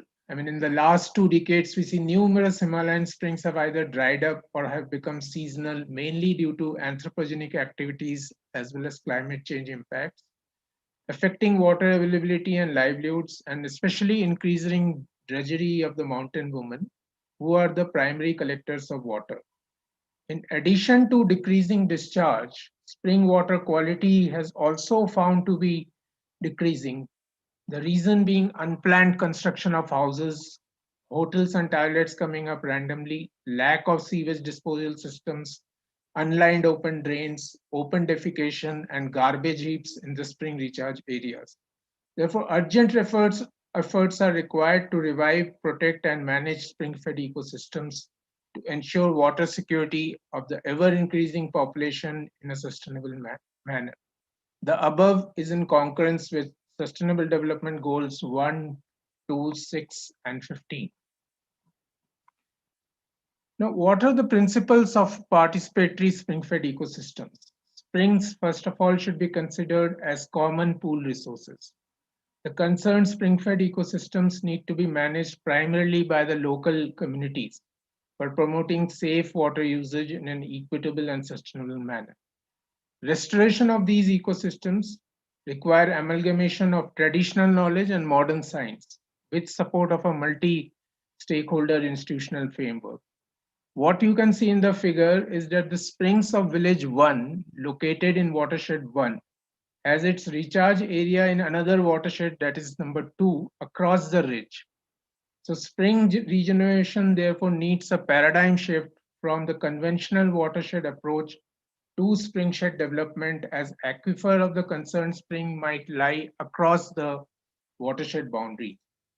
This necessitates proper understanding of hydrogeology of springs for recharge area demarcation and follow-up restoration practices, which not only includes engineering measures, but more important are the vegetative and the social measures.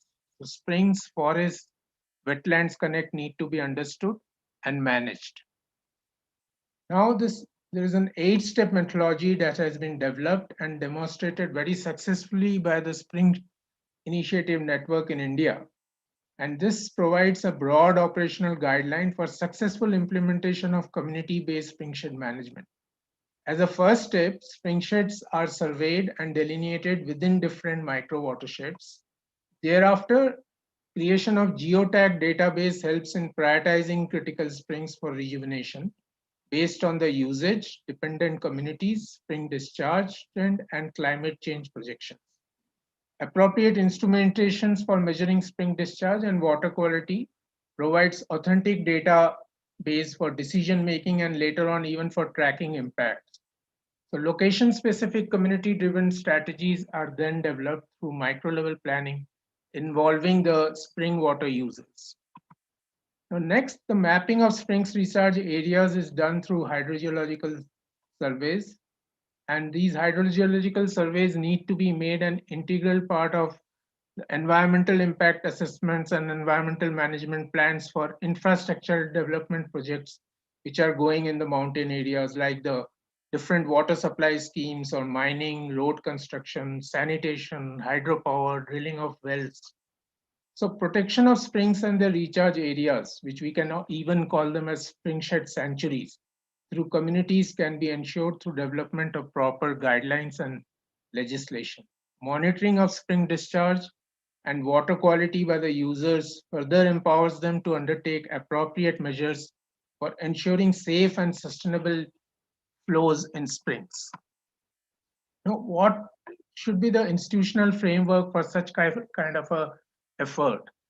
In the last 1 decade, there have been successful pilots of springshed management across the Indian Himalayan region. However, the pace of upscaling has been very slow. The major reasons for this are lack of clarity and collaboration between different stakeholders and lack of ownership and low motivation level amongst the villagers owing to weak institutional framework. Therefore, what we need is a sound institutional framework with clear roles and responsibilities for each stakeholder to strengthen their collaboration and functioning. So the schematic here shows such an institutional framework depicting roles and responsibilities of each stakeholder. The most critical institution here are the Gram Panchayats and the concerned village water and sanitation committees, who should be given the responsibility of conservation and rejuvenation of springs through community participation. So here, civil society organizations' role become more important as they can ensure active participation of the local communities, Gram Sabhas, and the village water and sanitation subcommittees. But besides civil society organizations and CBOs, state agencies, government departments, philanthropic organizations, and multilateral agencies need to come together and develop an action plan as per their core areas and work as a strong network for community-based springshed management. Now, this also implies that capacity building of the different stakeholders as per the institutional framework would be also required, especially the local communities and institutions.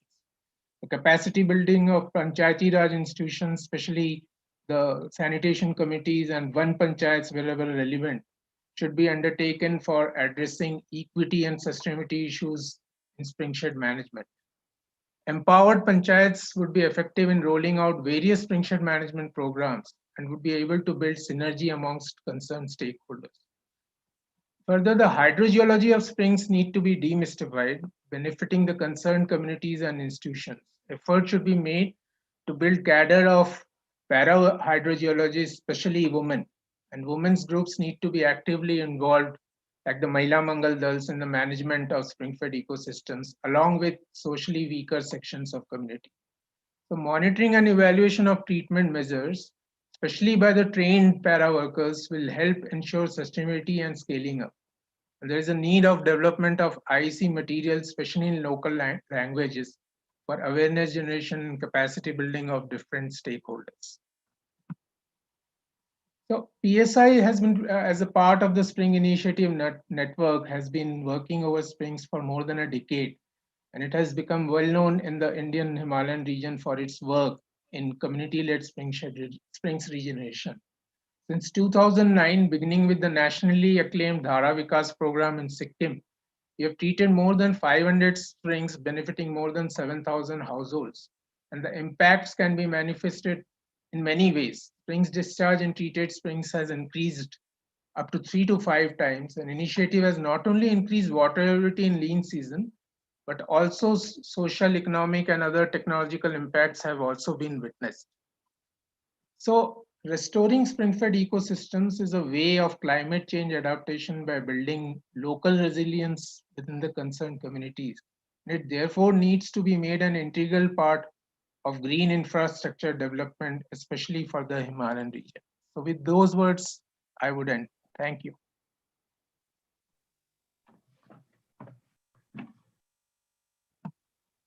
Thank you very much, Debashish. And really interesting to hear about your work, focusing in particular on the restoration and participatory management of springs in the Himalaya. I'm not seeing any questions popping up in the question and answer box. So I'm going to suggest we move on to the next presentation, which takes us to a different part of the world. So is Professor Hadi ready for his presentation? Yeah, sure. Okay, may I share the screen? Yes, please.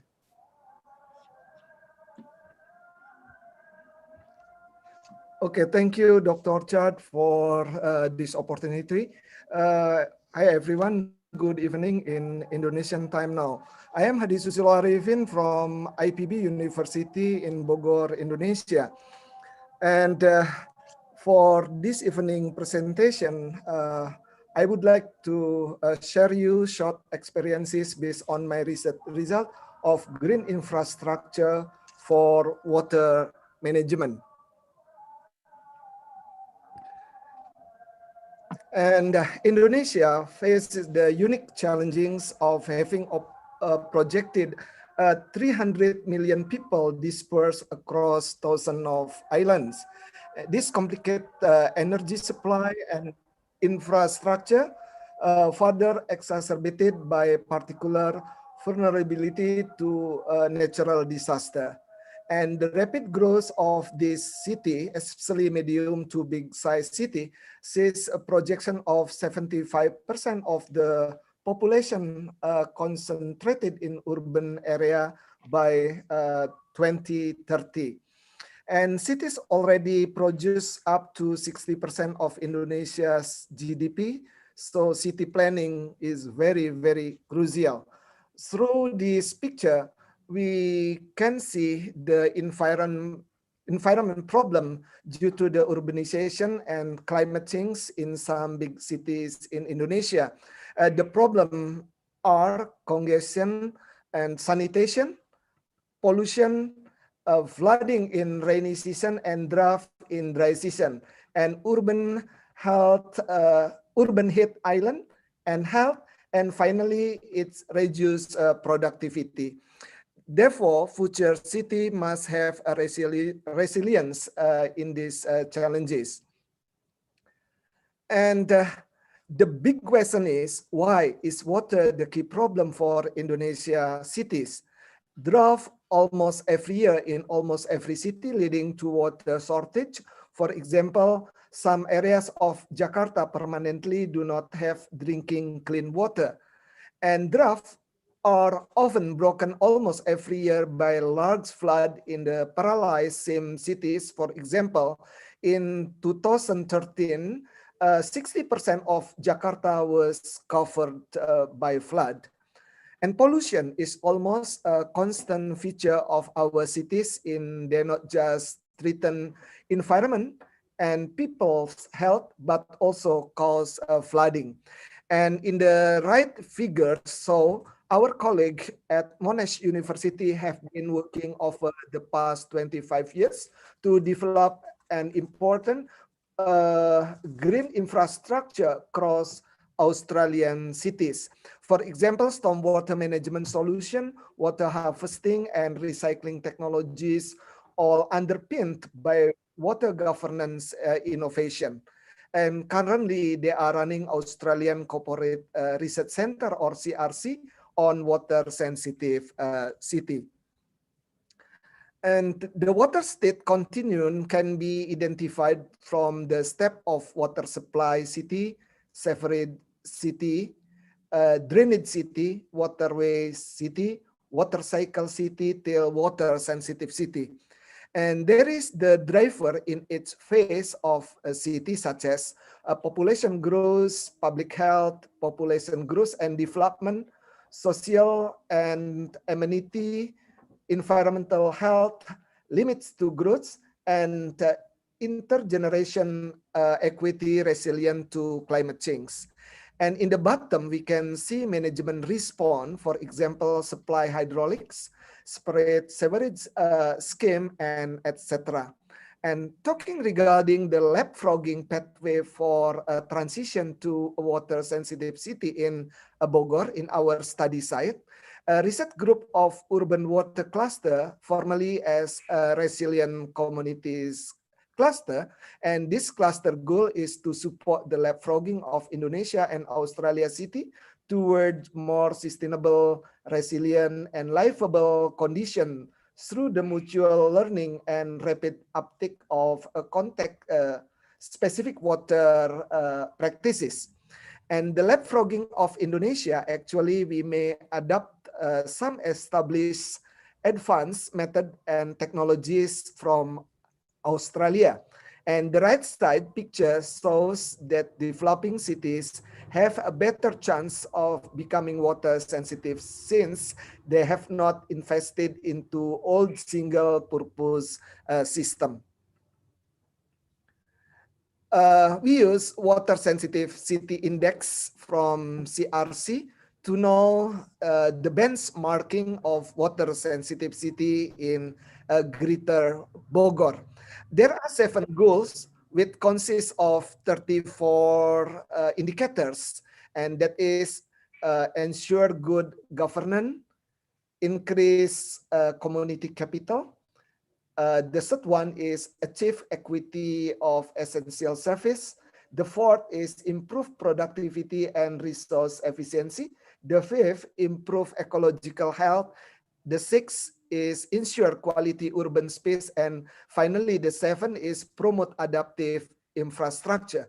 And the result of benchmarking Greater Bogor water sensitive performance shows it is still 0%. However, the highest performance is waterway city. It is 85%. And by this slide, I would like to show you our research had the lesson learned in case study in Sentul City regarding protection and conservation of urban greenery and blue open space as ecological urban green infrastructure. And the objective of establishment of green infrastructure are to reduce impact stormwater runoff, to improve water self-sufficiency with rainwater harvesting, to upscale existing green infrastructure initiative, and to include water-sensitive urban design in the development of urban spaces and residential and commercial projects.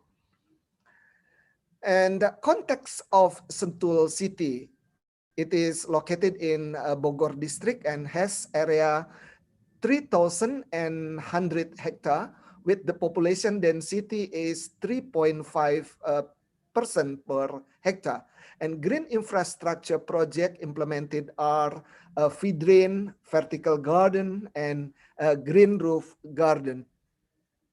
And green infrastructure main finding report in Sentul City has implemented a number of sustainable systems, especially those related to environmental management, including water. And refer to United Nations for Environmental Program, UNEPs, at the city level by ISO 14001. This green infrastructure implementation has considered for promotion of eco office, promotion of eco project, And finally, green city planning. And the recommendation to water sensitive urban design to develop several plans in Sentul City. The first, integrate green technology into the water management system.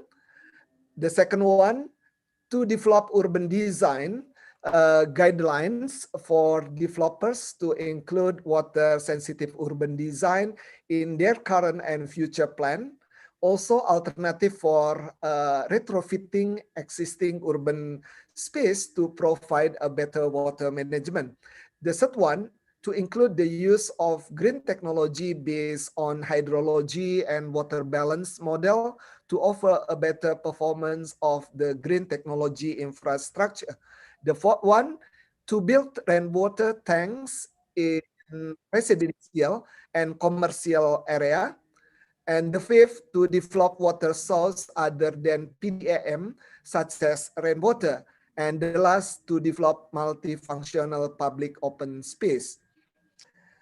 And this is the urban planning recommendation. Number one, urban park development. As known from the land suitability analysis, Sentul City in general is suitable to develop urban parks. Urban parks could also to be developed in not only to provide greenery, but also for social and even commercial purposes. Integrating green infrastructure and water storage infrastructure into the urban parks. And the second one, urban forest development. Urban forest can be developed in Sentul City due to its position on the upper stream of Kali Bekasi watershed. Maintaining the ecological condition of Sentul City is very important to ensure the overall watershed conservation. And the third one, new situ development. Situ is a man-made lake in Indonesian term.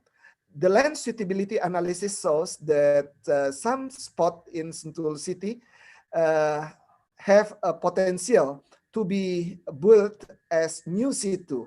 So as I mentioned, this is the man-made lake. It could be a good alternative for Sentul City to store in water and reduce dependency from PDAM water. PDAM is a local government drinking water company. And the last, number four, implementation of rain garden in feed drains and parking lots in the Sentul City to ensure infiltration of rainwater, infiltrate rainwater and recharge underground well. So upgrade the function of the existing feed drain and rain garden in public spaces and in parking spaces. Thank you. That's all. That is my presentation. So I deliver back to moderator. Thank you very much, Professor Hadi. Thank you very much indeed. I do have one quick technical question that follows from something that you were speaking about just now. You were talking about or you made a reference to a bioremediation project particularly focused on bioremediating and capturing permethrins. I was involved some years ago in a similar project in Beijing, and one of the unexpected challenges we had was what to do with all of the biomass that we created through the scheme. In the Beijing case, the solution was biodigestion, which was a follow-on project. I was just wondering what your experience was with managing this biomass that results from the project. Yeah.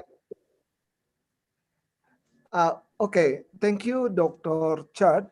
So actually in my project, we use phytoremediation, not bioremediation.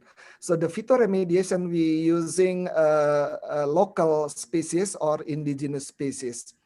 So the purpose of the using local species, it means to avoid the, what we say, from exotic species. And then we have already got some research in the local species that can be decrease the pollutant from, especially from stormwater. So we are using local species of vegetation in the rain garden and in some of like as a biofiltering in the road of the city and in the border of the lake and in the river or in the canal, as well as in the drainage system. So the purposes of the phytoremediation, like as filtering for pollutant of storm water. So I didn't measure the biomass in this our research. Thank you. I can add here, if you want, Chad, I can add. In India, there are some case examples where the biomass has been used for making cardboards or display boards. There's an industry around that. You can use that waste. It's not a waste, it becomes a resource. It's recycled. So there is a project in IIT, in Pusha in Delhi, which is Agriculture Research Institute, and all the biomass of the wastewater, phytoremediation is used for wastewater treatment, and the harvesting of the products is being used for making cardboards, for display boards now. Well, that's really interesting to hear. Okay, in the interest of time and noting that with participants' kind indulgence, we will run perhaps 15 minutes over scheduled time. I'd like to turn now to the next presenter. I think we'll take a slightly different order from originally published, and I would invite Shivali Jainer to prepare to make her presentation entitled Stormwater Harvesting in Parks and Open Spaces for Effective Urban Flood Management. Sure. Thank you, Shad. I'll just share the screen.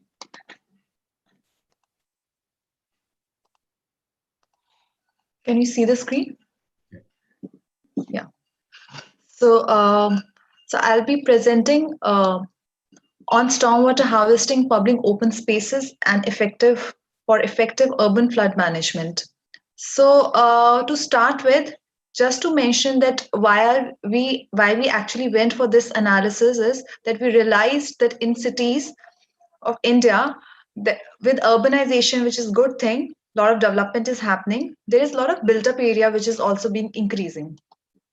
So with this increase in built-up area, we have additional runoff. So here in cities, we do not have runoff, surface runoff to go anywhere because the rate of infiltration is being decreased because of increase in built-up area. And this phenomena is actually disturbing the water balance in the city, natural water balance, and there's new urban water cycle which is being created.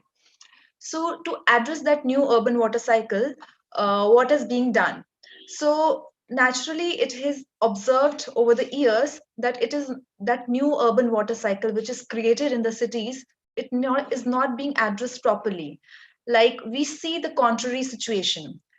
In cities, we see the scenario where there's scarcity of water, people do not have water to drink, and most of the cities, let me tell you, are dependent on groundwater. So, and when it rains, that water is not allowed to go into the groundwater. The infiltration rates are really low. What happens additionally due to climate change? The roads get flooded with water. There's water logging everywhere. So this contrary situation that every summers we have water scarcity problem, every monsoon, you see, open any newspaper, you will see the flooding issues. So conventionally, how it has been handled over the years is that, okay, we have water scarcity problem in cities. Let's get water from further and further away. Let's identify some dam or some river and get all the water into that city. To cater the problem of flooding in the same city, let's flush out all the water that we get over the monsoon from that city so that our roads are saved and there is no traffic jam problem. However, this theory and this contrary situation that I told you is not something in theory, it is happening. Like if you see also the smart cities of India, so CSC has marked all the smart cities of India and realized that all these smart cities over the last 5 years or 10 years have like reported flooding issues. So it's all over the newspapers and news media everywhere. So all these red marked cities that you see have been reported, have the cases of urban flooding report. And with the similar cities, the smart cities, we have observed the groundwater has been going low. In reports like Niti Aayog water index report and other research reports, we've identified the same cities have reported decline in groundwater. So what is happening? That contrary situation is real.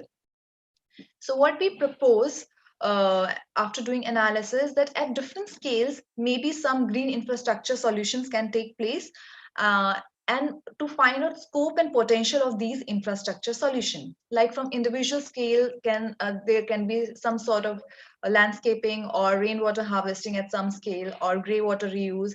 At neighborhood scale, some retention areas can be identified, some wetlands can be identified. At city scale, if the river or pond is like, if river is passing through the city's responsibility to take care of the floodplain. If there is pond and wetland, it's city's responsibility to take care of the catchment. So calling and addressing them first as green infrastructure. But where is this place, where is the land available to implement all these infrastructure, green infrastructure, which require a lot of space, is the question always asked by city officials. So if you see any planned cities, so we here talk about planned cities where there are a lot of open spaces available, potential. This is the green area that you see as a green open spaces which are allocated by the city, wherein some of the interventions can take place. Other highest color that you see is orange in color, which is like residential area, wherein within the residential area, there are a hierarchy of open spacing, starting from tot lots to neighborhood to district park. So all these parks and open spaces can provide, like, is a question, can these open parks and spaces has the potential to cater to stormwater and flood management? And to solve this question, we try to do research first in partnership with Orissa, wherein we try to find out, can these existing open spaces be used to cater to stormwater management and address flooding issues. And similarly, with similar methodology, we try to implement, looking at number of cases every year of city getting flooded over the monsoon. We try to do this, implement the similar methodology for capital of India, which is Delhi. To start with Orissa, we identified 4 cities. First is again the capital of Orissa, where we saw there's a gentle slope, it has high population, and there are number of open spaces, if you see P1, P2, P3, which are already available for us to see the potential. So within each city, we identified parks at 3 different scales: city, neighborhood, and tot lot scale somewhere, or maybe city and 2 neighborhood scale, some combination. And within those parks, what all structures can be implemented without using any concretization or any conventional heavy duty structure. We realized that in city of Bhubaneswar, 59 million liters of water can be harvested and catered to. In Cuttack, where there's a major river passing, it has a alluvial soil, high infiltration rate. So if we try to make maximum potential use of that high infiltration rate, these open spaces, which is surrounded by high built up area, can take care of all the runoff, extra runoff, which is generated from these built up area, which is 71 million liters of water, using all the 15 neighborhood parks. In Rourkela, which is a small city, along with Behrampur, a similar study was done and realized again million of liters of water can be saved. And mind it, all these structures require only 1 to 3% of total parks of open spaces. We do not say that utilize the entire park and do not use it for playing and other purposes, but it has a multi-dimensional, it can be used as multi-dimensional purpose, wherein only 1 to 3% of land area is required. So after discussing these 4 cities of Orissa, I would just like brief about the similar approach that we followed in capital of India, Delhi. We adopted a methodology wherein we study first the city profile and what is the potential. So we realized that Delhi is quite organized and we are blessed with number of parks. We have 16,000 parks, quite organized, very good hierarchy which is there. There are 4 municipalities, like municipal corporations, within Delhi, South Delhi, North Delhi, and East Delhi, and cantonment. And within that, there are a number of parks at different scales, starting from neighborhood to community to regional parks. And all these parks together can contribute a lot, like around 12,000 million liters of water can be managed. That amount of storm water can be managed within the city only. So all these structures like swale, bioretention, detention, which do not require that much like concretization and that much conventional infrastructure, can be adopted within these parks.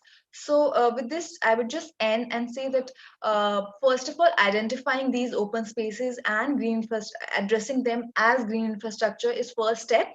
And then we can see what all we can implement within these potential scope of intervention. Thank you.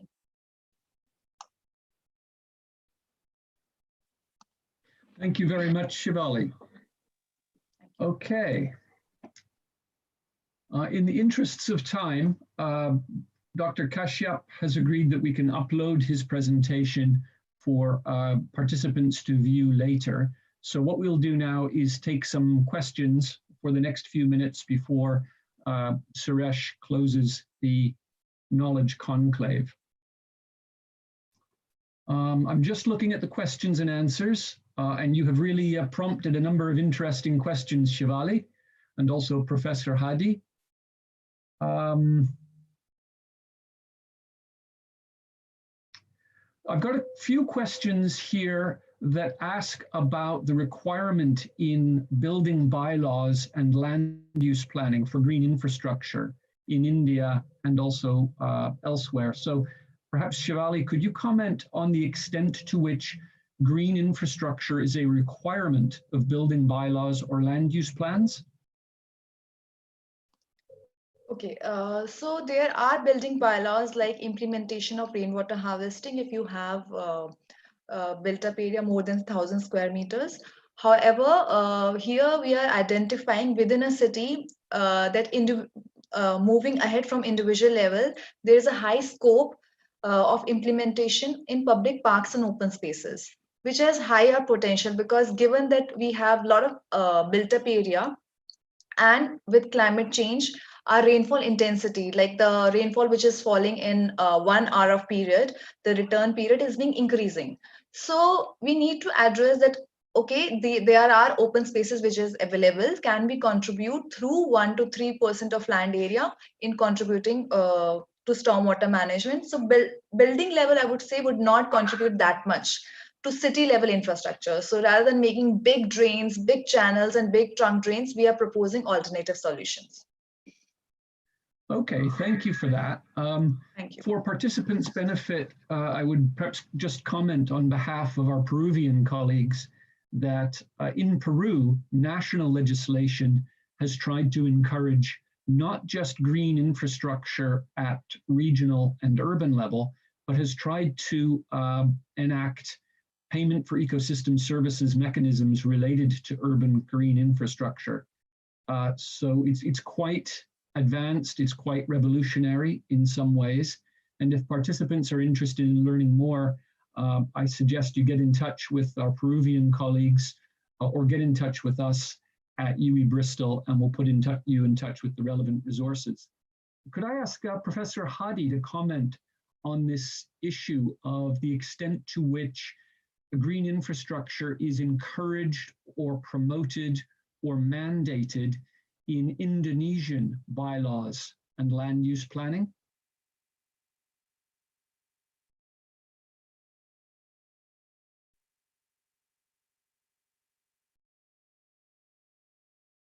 Professor Hadi?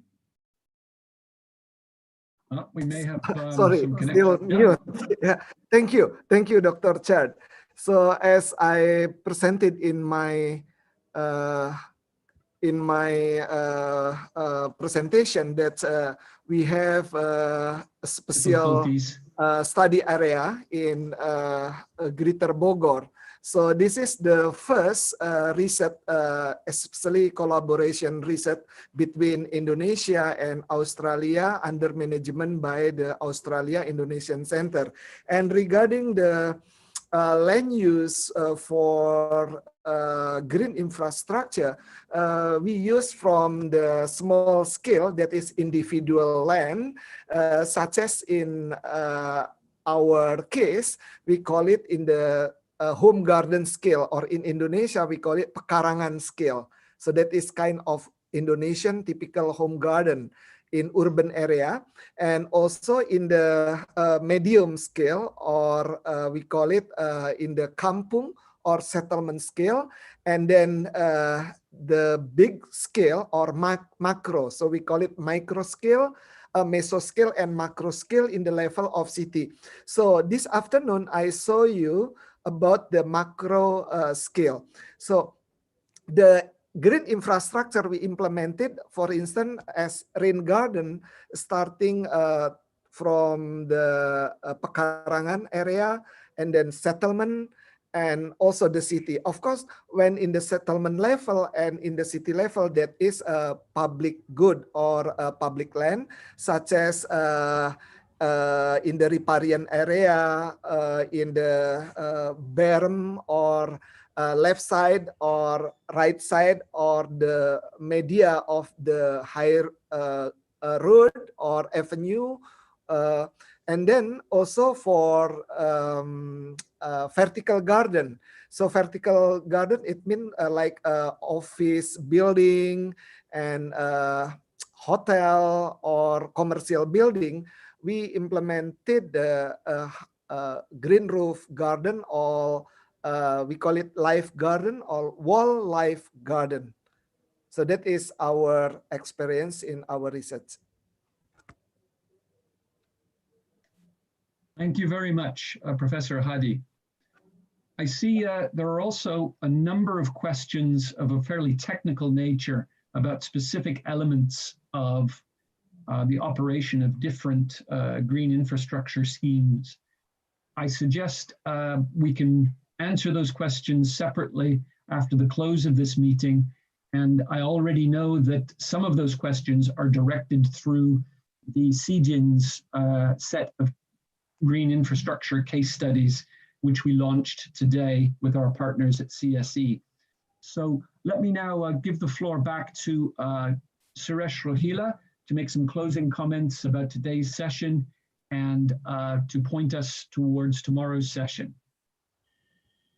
Thank you, Chad. And once again, apologies for this series of breakdowns. It is not a usual thing, but I think this new normal has taught us that, though one side we are happy that we were able to reconvene one of the rescheduled programs, and we have a good turnout that people are connected from different parts of the world, and hopefully we would not have these glitches tomorrow due to thing. I also saw it's not just the Zoom or the video, but it was also systems crashing, which was very unexpected of the things. So even I lost connection in between, which is rarest because I was on two systems. I'm back. I would like to say that we have very interesting presentations put together tomorrow, starting from experiences on, how to harvest stormwater in Sri Lanka to, how the policy aspects in South Africa are developing towards water sensitive design and planning, and Indian experiments on, how the historical aspects of water sensitivity are there from Hampi. We have Vishwanath, who is a champion and who is called Waterman, and he would be talking about the interventions he has been doing with lakes. I think we have an exciting power pack program tomorrow, and I would like to not take much time, and I would like to say thank you very much to all, but I also look forward that all of you will be able to join tomorrow. We have around a dozen speakers tomorrow lined up, and some of them have already been as a part of this panel, and hopefully we will be able to resolve all the technology issues, and we would have interactive sessions tomorrow. And good evening and goodbye for now. Chad, if you want to say anything towards the last words, you can. I'd just like to thank everyone for attending this morning, this afternoon, this evening, depending on what time it is where you are. Thank you for your questions. We will be going through the questions that we weren't able to deal with live and feeding back to participants as appropriate. So thank you very much, and have a good afternoon, evening, or morning, depending on what time it is where you are. But we will also be able to share all the PPTs tonight to all those participants. I can assure you of that. Because of the technology glitch, if there was a flow missed out, we will ensure it reaches all the participants. Thank you, people. Okay. Thank you, Dr. Suresh. Thank you, Dr. Thank you, Hadi. Thank you, all the speakers, and thank you for my team for putting together. Let's have a debrief.